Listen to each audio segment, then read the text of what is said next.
এই যে দেখেন পিছনে অ্যাম্বুলেন্স আটকা পড়ছে আর বাস সামনে, এই যে ঠিকানা পরিবহন, এগুলো সিরিয়াল ধরে এভাবে যাচ্ছে। ছোট ভাই, তোমার পিছনে ওই যে অ্যাম্বুলেন্স আটকা পড়ছে, একটু টান দাও অ্যাম্বুলেন্স, একটু টান দাও, গাড়ি টান দাও, এই টান দিতে বলেন, একটু টান দিতে বলেন।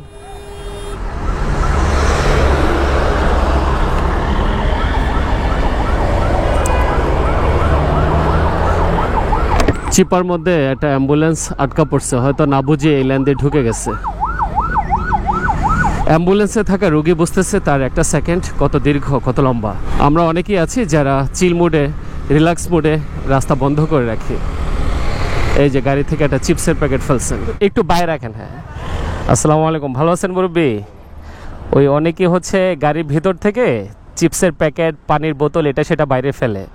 তো ওইটার উপর দিয়ে ধরেন নর্মাল কোনো বাইক বা কোনো কিছু গেলে ওটা স্লিপ করে, পানির বোতল। আপনার গাড়ির ভিতর থেকেও কিন্তু ওই যে খালি প্যাকেট বাইরে ফেলতেছে। খালি প্যাকেটগুলো গাড়িতে জমা রাখবেন, এরপরে কোথাও নিরাপদ জায়গায় দেখে নেমে তারপরে ফেলে দিলে ভালো হয়।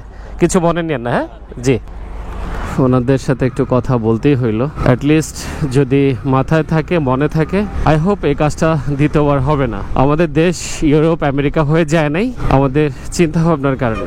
অনেকে আছেন বাস থেকে জানলা দিয়ে কলার খোসা ফেলেন রাস্তার উপর। একটা বাইকারের বাইক হোক কিংবা অন্যান্য পরিবহনের চাকা কিন্তু ওই কলার খোসার উপর স্লিপ করে। তো বাসের প্যাসেঞ্জার যারা আছেন অনুগ্রহ করে এই বিষয়টা যদি একটু মাথায় রাখেন। অনেকের কাছে ব্যাপারগুলো তুচ্ছ মনে হতে পারে, কিন্তু এই তুচ্ছ ব্যাপার কিংবা তুচ্ছ ঘটনার রেশ কোথা থেকে গিয়ে কোথায় শেষ হয় এটা কিন্তু আমরা জানি না। আমরা এটাও জানি না যে একটা পানির বোতল কিংবা খালি চিপসের প্যাকেটে বাইকের চাকা স্লিপ করে গিয়ে অ্যাক্সিডেন্ট করতে পারে, কোনো বাইকার আহত কিংবা নিহত হতে পারে। নতুন প্রজন্ম বা বর্তমান প্রজন্মের অনেকেরই এই অভ্যাসটা আছে যে যেখানে সেখানে ময়লা ফেলে না, এটা নির্দিষ্ট জায়গার মধ্যে গিয়ে ফেলে। যারা এই অভ্যাসটা রপ্ত করছেন নিঃসন্দেহে এটা খুব চমৎকার একটা অভ্যাস।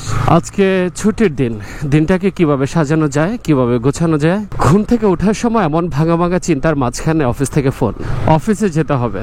ব্যাস, আপনার আমার মতো এমন কপাল পরে অনেকে আছেন যারা একটু চিন্তা ভাবনা করে রাখেন সপ্তাহের একটা দিন নিজের ফ্যামিলির সাথে কাটাবেন, কিংবা দিনটাকে নিয়ে একটু পরিকল্পনা করবেন কোথায় যাওয়া যায়, কি করা যায়। হুট করে সেই চিন্তার মাঝখানে আকস্মিক এমন একটা ব্যাপার না।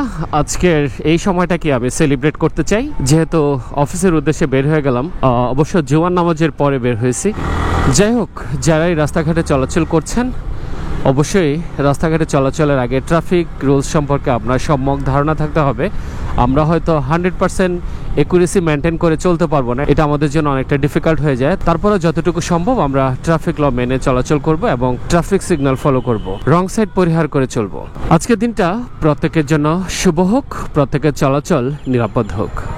ভালো থাকবেন সবাই, আল্লাহ হাফেজ।